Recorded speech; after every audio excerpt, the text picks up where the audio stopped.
Guys, स्वागत है आपका मनी फ्लो ट्रेडिंग चैनल पर। तो बात करेंगे बीटीएसटी के बारे में कि भाई कल के लिए क्या किस तरीके का प्लान किया जा सकता है, क्या मार्केट में नजर आ रहा है जिसके बिहाफ पर आप कोई भी पोजीशन कैरी कर सकते हैं। वो कौन सा लेवल निकलेगा जिसके ऊपर गैप अप या फिर किस लेवल के नीचे गैप डाउन का प्लान करना चाहिए, क्या मार्केट का हाल है, कल बड़े इवेंट के लिए कैसे तैयार होकर के जा रहा है, क्या हो सकता है कल इवेंट वाले दिन क्या वॉलेटाइल सेशन देखने को मिलेगा या फिर सेकंड हाफ में एक रैली देखने को मिलेगी। सारी चीज हम इस वीडियो में डिस्कस करने वाले हैं। क्या किस तरीके का स्टांस आएगा, किस तरीके की मॉनेटरी पॉलिसी आएगी और किस तरीके का आपको प्लान करना है वो भी हम डिस्कस करने वाले हैं। ओके, तो वीडियो मिस मत कीजिएगा, पूरा देखिएगा जिससे आप एक चीज समझ पाएंगे कि क्या मार्केट का हाल चल रहा है। ओके, तो फटाफट से स्टार्ट करते हैं। स्टार्ट करने से पहले अगर आप मेरे चैनल पर नए हैं तो आपसे रिक्वेस्ट है, क्या करेंगे आप चैनल को सब्सक्राइब करेंगे, साथ के साथ बेल आइकन को प्रेस करना नहीं भूलेंगे, जिससे क्या होगा कि जो भी वीडियो मैं अपलोड करूंगा आप तुरंत जाकर के देख पाएंगे और अपनी स्ट्रैटेजी बना पाएंगे। एक चीज याद रखिएगा, अगर आप मेरे व्यू पे प्लान करें तो आपको पता होना चाहिए कि I am not SEBI registered, मैं सेबी रजिस्टर्ड नहीं हूं। ओके, तो प्लान करने से पहले अपने फाइनेंशियल एडवाइजर से एडवाइस जरूर कीजिएगा। बाकी अगर आप देख रहे हैं, सीख रहे हैं, समझ रहे हैं तो बहुत ही इंपॉर्टेंट वीडियोस आपको मिलते रहेंगे, तो प्लीज अपना प्यार बनाए रखिए। ओके, चलिए फटाफट से आते हैं। सबसे पहले तो डिस्कस करेंगे कि भाई कल क्या किस तरीके की जो क्लोजिंग थी उसके हिसाब से क्या पोजीशन बनती थी और क्या लेकर के गए। ओके, तो देखिए कल निफ्टी की क्लोजिंग मैंने बोला था कि 26,020 के ऊपर क्लोजिंग करता हुआ नजर आएगा तो आप यहां से अपसाइड का प्लान कीजिएगा। ओके,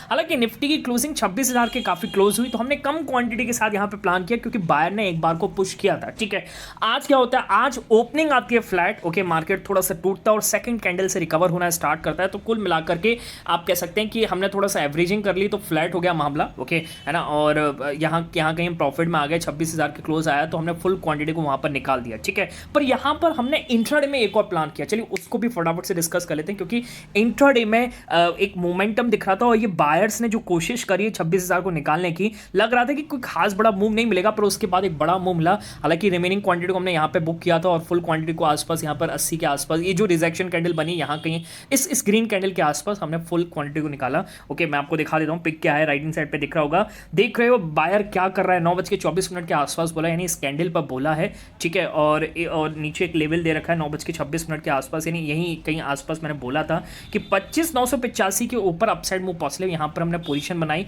और देखिए क्या फर्स्ट क्लास मूव मार्केट ने दिया है। यहाँ पर हमने मैक्सिमम क्वांटिटी को निकाल दिया था, लगभग 20-22 पॉइंट के आसपास मिल रहे थे। लग रहा था कि वही दिन ना हो जाए जैसे 2 दिन पहले गए हैं। ठीक है, मतलब एक तरीके से साइडवेज मोमेंटम ना देखने को मिल जाए। ठीक है, मतलब साइडवेज मतलब कोई खास बड़ा मूव ना देखने को मिले। ठीक है, क्योंकि एक इवेंट है उससे पहले होता है कि बड़ा मूव नहीं मिलता है। ठीक है, तो उसी वजह से हमने यहाँ पर मैक्सिमम क्वांटिटी को निकाला, पर हालांकि मार्केट सस्टेन किया। ओके, और एक रेजिस्टेंस 26,040 के ऊपर निकला तो इसने 100 तक का हाई दिया है। हालांकि हम यहाँ पर निकल गए थे 26,080 के आसपास। मैंने पर्सनली फुल क्वांटिटी को यहाँ पर बुक कर लिया। ठीक है, बात समझ में आ गई। ओके, एक बड़ा मूव मिला, अब उसके बाद सोचा था कि मार्केट कहीं सस्टेन करेगा, फिर डेटा देखेंगे किस तरीके से बन रहा है। ओके, तो और एक आज सेंसेक्स एक्सपायरी है तो वॉलेटाइल सेशन की भी उम्मीद थी और वही चीज़, मार्केट डिप लगाता है फिर दोबारा से डिप में यहाँ पर बाइंग होती हुई नजर आ रही है। ठीक है, काफ़ी अच्छा मूव कर रहा है, बहुत बढ़िया। ठीक है, चलिए ओके, तो कुल मिलाकर के ये अपने मार्केट का हाल है। ओके, बाकी एक और आपको दिखाता हूँ पिक, देखिएगा BTC USD का। ठीक है, कल शाम का ट्रेड है, हाथ साइडवेज है। यहाँ पर भी एक तरीके से एक न्यूज़ आने वाली है क्योंकि उधर भी एक बड़ा इवेंट है तो उसका इंतजार अब शायद मार्केट करे इस हफ्ते। ओके, तो कल हमने मूव कैप्चर किया, काफ़ी बड़ा मूव नहीं है, इतने छोटे मूव तो रेगुलर आते रहते हैं। 1 पेटी 2 पेटी 3 पेटी का बनता है तब मज़ा आता है। ठीक है, चलिए, तो 15 से 20,000 की कैपिटल थी और रिटर्न आप देख रहे हैं लगभग 60 से 63,000 का रिटर्न है। ठीक है, खुश है। ओके, कोई दिक्कत नहीं है। ओके, लॉस तो नहीं है, फ्लैट ही ठीक है, कुछ दिन तक फ्लैट झेल लेंगे, पर कभी एक ऐसा मूव आएगा जिसमें पूरे हफ्ते 2 हफ्ते का एक ही ट्रेड में बन जाएगा, ऐसा दिन भी जल्द आएगा। ठीक है, बात समझ में आ रही है। ओके, तो ये BTC USD का हाल है। ठीक है, अब जबरदस्ती ट्रेड करना नहीं है आपको किसी भी मार्केट में, चाहे अपना मार्केट हो चाहे आप क्रिप्टो में, गोल्ड में, कहीं पे भी ट्रेड करते हो। अगर साइडवेज मोमेंटम दिख रहा है तो होल्ड कीजिए, उस जोन से निकलने का होल्ड कीजिए। मार्केट जब निकलेगा तब आप प्लान कर सकते हो। ओके, और अपने मार्केट में तो देखिए एक ट्रेड बना। ओके, अब डाउन साइड प्लान आप अगर हम करेंगे तो 26,000 के नीचे करेंगे। एक हमने प्लान भी किया यहाँ पर 26,985 के नीचे गया तो 10 पॉइंट के आसपास मिला, पर यहाँ पर फिर जब रिजेक्शन कैंडल बनी तो जो 7-8 पॉइंट मिल रहे थे वही लेकर के निकल गए। क्यों?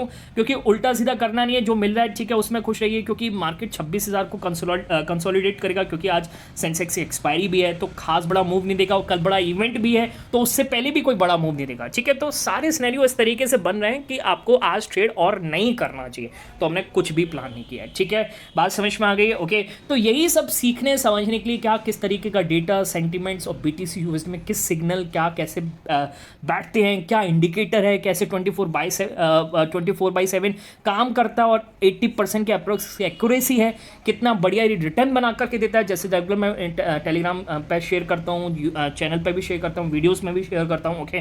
तो ये सब जानने के लिए आप क्या कर सकते हैं, टेलीग्राम ज्वाइन कर सकते हो। ज्वाइन करने का तरीका है कि आपको जाना है डिस्क्रिप्शन में और डिस्क्रिप्शन से जा करके ज्वाइन करना है। सर्च मत कीजिएगा क्योंकि बहुत सारे फेक चैनल्स अवेलेबल हैं, ठीक है। तो उल्टे सीधे फेक चैनल्स में जोड़ करके आप फंस ना जाएं, ओके। तो इसका ख्याल रखिएगा, क्लियर है, बात समझ में आ गई। चलिए आगे बढ़ते हैं, ठीक है। सबसे पहले तो यहाँ पर डिस्कस कर लेते हैं भाई यूएस मार्केट का क्या हाल है, फिर अपने इवेंट पर आएंगे क्योंकि बहुत बड़ा इवेंट है कल के लिए और बहुत ही ज़्यादा मायने रखता है, ठीक है। सबसे पहले यूएस मार्केट देख लेते हैं, ओके। हालांकि अपना मार्केट यूएस मार्केट पर रिएक्ट नहीं किया क्योंकि कल डाउ जोन्स में लगभग 1% की तेजी थी, 400 पॉइंट के आसपास चला था। अपना गिफ्ट निफ्टी फ्लैट ही रहा, ठीक है। एक टाइम पे तो नेगेटिव था। S&P 500 देखिएगा तो 1/4 के आसपास और नैस्डैक फ्लैट ट्रेड करता हुआ नजर आया, ठीक है। अब वहां पर क्या हो रहा है, देखिए वहां पर वही चीज रेट कट की एक्सपेक्टेशंस और बढ़ती जा रही है, ठीक है। जैसे मैं आपको बताऊं, कल एडीपी का डेटा आया, ओके, मैं आपको दिखा देता हूं।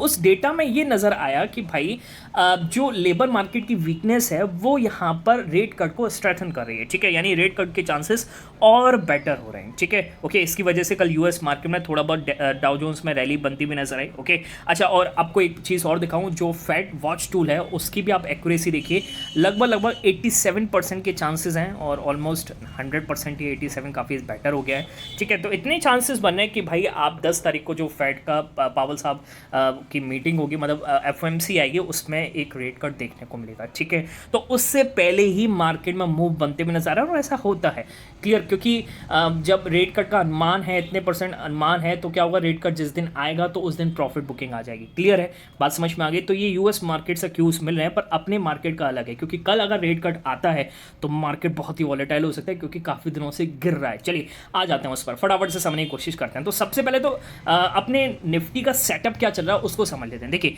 कल क्या हुआ, निफ्टी जैसे हम बीटीएसटी वीडियो के बाद आपने देखा होगा, निफ्टी में एक रिकवरी आती हुई नजर आई और निफ्टी जो है 26,000 के आसपास क्लोज करता हुआ नजर आया, ठीक है। क्या हुआ, 20 डीएमए यानी 20 डेली एक्सपोनेंशियल मूविंग एवरेज से मार्केट ने यहाँ पर अपसाइड मोमेंटम पिक किया, ओके, रिजेक्शन दिखाया और ऊपर की तरफ चलना स्टार्ट किया, ओके। और ऐसा ही जनरली होता है। एक बार मैं आपको निफ्टी का चार्ट दिखा लेता हूँ, आप समझने की कोशिश कीजिएगा, ठीक। मैं इसमें एक बार आपको डेली टाइम फ्रेम का चार्ट दिखाना चाहूँगा।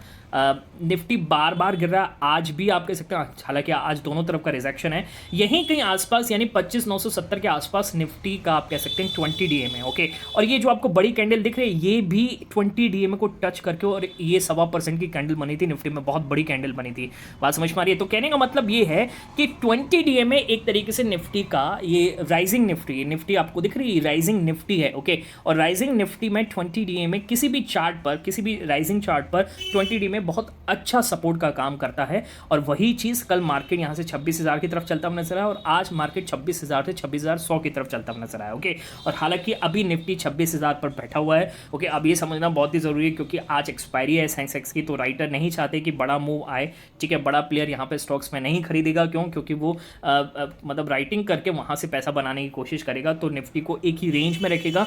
वही चीज देखने को मिल रही है और कल बड़ा इवेंट भी है तो उसकी वजह से भी रेंज में रखने की कोशिश हो रही है, क्लियर है, बात समझ में आ रही है। तो निफ्टी दोबारा से 26,000 के ऊपर है, इसको सस्टेन किया हुआ है, तो डरने वाली बात तो नहीं है। अगर आपका स्टांस यहाँ से फ्यूचर में बड़ा पैसा बनाने का है तो मेरे हिसाब से ये टाइम इन्वेस्टिंग का है, ठीक है। हालांकि आपने फाइनेंशियल एडवाइजर से एडवाइस जरूर कीजिएगा, ठीक है। ये मेरा पर्सनल व्यू है, मैं क्या कर रहा हूँ मैं आपको बता रहा हूँ कि भाई ये एक टाइम ऐसा है कि जहाँ पर आप अच्छा इन्वेस्ट कर सकते हैं। और काफ़ी नोमुरा, गोल्डमैन सर्च, ओके, मॉर्गन स्टैनली, इन सब के आपको बताएं कि 2026 एंड के 30,000 29,300 तक के टारगेट हैं, तो जो कि यहाँ से 14% 15% का अपसाइड दिखाते हैं, ठीक है। इतना बढ़िया रिटर्न आपको अगले साल एफडी में तो नहीं मिलेगा, ठीक है, बात समझ में आ गई, ओके। चलिए अब आते हैं क्या है हाल है, ओके। अच्छा पहले एक चीज़ और समझिए कि मार्केट गिर क्यों रहा है, गिरने का रीज़न क्या है, ओके।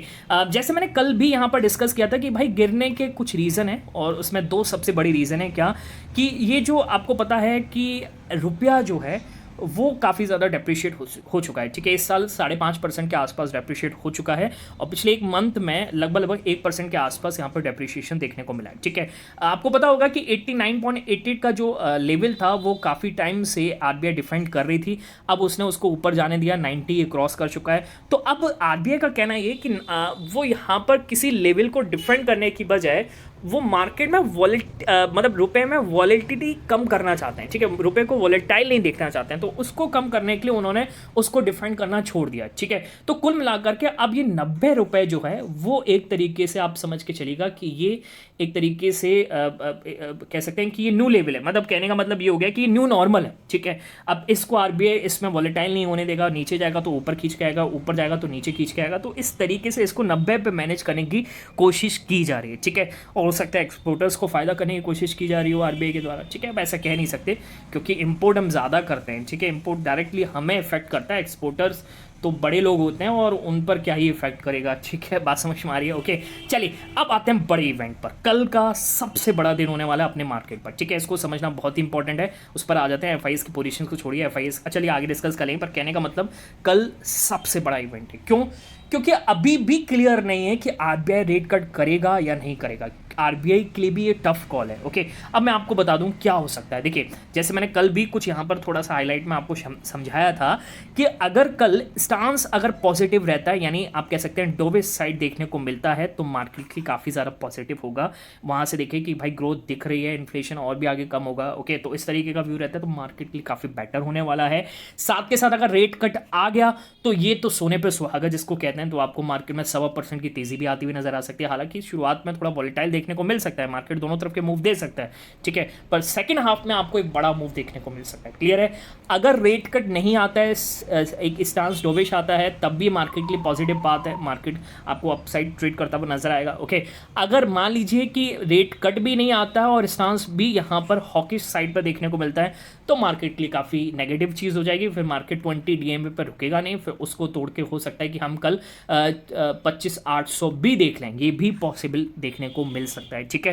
तो कल आप तैयार रहिए एक वॉलेटाइल मूव के लिए, और सेकंड हाफ में या कह सकते हैं आरबीआई की मॉनेटरी पॉलिसी क्लोज होने के बाद, ठीक है, 10:30 पौने 11 के आसपास फिर आपको एक बड़ा एक वन साइड मूव देखने को मिल सकता है, ठीक है। तो इसके लिए आप रेडी रहेंगे, कल मार्केट के लिए सबसे बड़ा दिन है, ठीक है। बात समझ में आ गई, ओके। सॉरी, मैं एफआईएस की बात और करना चाह रहा था यहाँ पर, ठीक है। जो अपने मार्केट का गिरने का रीज़न जैसे रुपया है, रुपये का डेप्रिशिएशन होना, ओके, रुपये में गिरावट देखने को मिल रहा। दूसरी चीज़ है एफआईएस का अपने इक्विटी मार्केट में काफ़ी ज़्यादा पीछना, ठीक है। जैसे कल की बात करें, कल भी भारी सेलिंग देखने को मिली, ओके। और इनके डेटा की बात करें तो जो एफआईएस का डेटा यहाँ पर 15% के आसपास पहुंच चुका था, वो अब आप समझ के चलिए कि भाई वो 14% पे एक ही दिन में 1% का गिरावट देखने को मिली है। 2 दिन में टोटल शॉर्ट कॉन्ट्रैक्ट्स आपको पता है 26,300 total shorts contract index cash और आप स्टॉक फ्यूचर्स में कह सकते हैं जुड़ चुके हैं, ठीक है, जो काफ़ी नेगेटिव चीज़ देखने को मिल रही है, ओके, है ना। तो एफआईएस भी पूरी तरीके से बुलिश नहीं है, हालांकि कल क्या किस तरीके का मूव होगा वो आज देखते हैं एफआईएस क्या कर रहे हैं, ठीक है। अच्छा, अब ऐसे केस में कल बड़ा इवेंट है, तो उससे पहले इवेंट से पहले क्या करना चाहिए, आपको कोई पोजीशन ले जानी चाहिए या नहीं भी ले जानी चाहिए, ठीक है। मैं आपको समझा देता हूं। देखिए, पहली चीज तो ये, अगर निफ्टी डे हाई के अप्रॉक्स, यानी कहने का मतलब 26,100 के ऊपर, आप डे लो और डे हाई मार्क कर लीजिए। अगर निफ्टी क्लोजिंग यहां से 26,100 के ऊपर होती है तो हम अपसाइड का प्लान करेंगे, ठीक है। मार्केट हो सकता है फ्लैट हो, तो फर्स्ट कैंडल आपको ग्रीन बनती हुई नजर आ सकती है, या फिर कुछ भी हो सकता है, हम मार्केट के साथ जाएंगे, ओके। या फिर अगर मार्केट की क्लोजिंग यहां से आप समझ के चलिए कि 960 के नीचे हो जाए, 25,960 के नीचे होती है, तो आप कुछ भी प्लान मत कीजिएगा, कुछ भी नहीं लेकर के जाएंगे, क्योंकि उस केस में हम डाउन साइड का प्लान तो नहीं करेंगे, क्योंकि कल बड़ा डाउन साइड भी नहीं दिख सकता। क्यों? क्योंकि आरबीआई की मॉनेटरी पॉलिसी भी है, ओके। कुल मिलाकर के मुझे क्या लगता है, देखिए, इस जोन के बीच में अगर कहीं क्लोज होगा, जो कि चांसेस ज्यादा लग रहे हैं, तो उस केस में आप कोई भी पोजीशन मत लेकर के जाइए। क्यों? क्योंकि कल बड़ी पोजीशन एक्सपेक्टेड नहीं है। आप जाकर के देखिएगा, पिछले आरबीआई इवेंट्स देखिएगा, मतलब जिस दिन होता है उस दिन कोई बड़ी ओपनिंग नहीं देखने को मिलती है, ठीक है। तो जबरदस्ती के अपनी पोजीशन को ले जाना, रात भर आप आराम करिए, कोई दिक्कत नहीं है, ओवरनाइट का रिस्क मत लीजिए, ठीक है, क्योंकि किसी भी साइड खुलेगा नहीं, सिर्फ डिके होगा, तो डिके में सेलर्स को फायदा होता है, बायर्स को बिल्कुल नहीं होता है, क्लियर है। बाकी मैं क्या कर रहा हूँ वो मैं अपने टेलीग्राम पर डे एंड पर इन्फॉर्म कर दूंगा, आप डिस्क्रिप्शन से जाकर के ज्वाइन कर सकते हैं और वहाँ पर समझ सकते हैं, क्लियर। चलिए मिलेंगे नेक्स्ट वीडियो में, तब तक के लिए बाय बाय, टेक केयर।